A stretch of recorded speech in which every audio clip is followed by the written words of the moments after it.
শুভ সকাল। আমাদের রান্নাঘরে সবাইকে স্বাগত।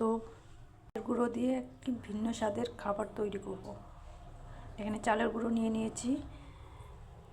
চালের গুঁড়োটা একটা পাতলা ডো বানিয়ে নেব। তার জন্য জল গরম বসিয়ে দেব। এটাকে ভালো করে ফুটিয়ে নেব। চালের গুঁড়োর মধ্যে দিয়ে দেবো স্বাদ মতো নুন।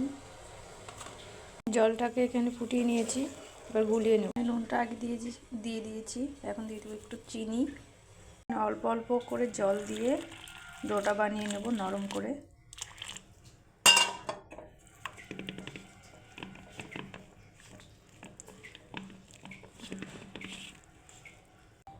এরকম নরম মেখে নিয়েছি। এবার এগুলোকে জলে সিদ্ধ করে নেব। বাটিতে গরম জল বসিয়ে দিয়েছি। এখানে একটু সামান্য নুন দিয়ে দেবো।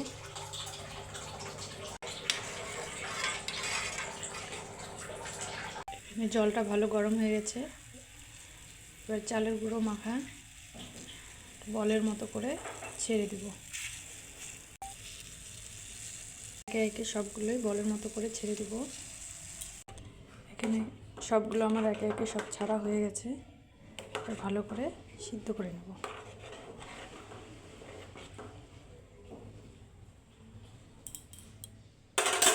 বলগুলো ভালো করে সিদ্ধ হয়ে গেছে।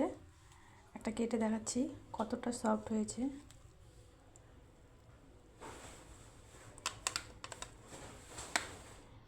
এভাবে বানিয়ে দেখবেন, খুব ভালো লাগে।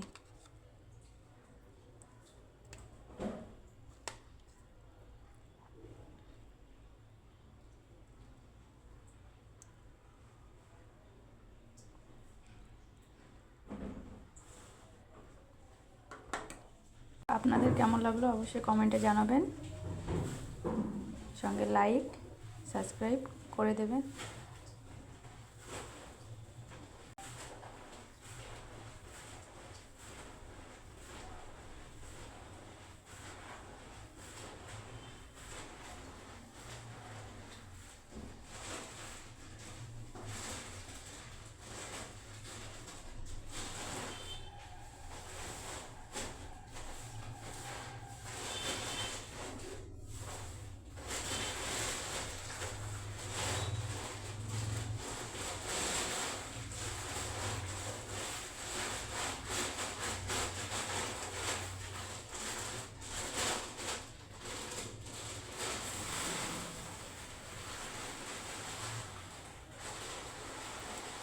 টাটা।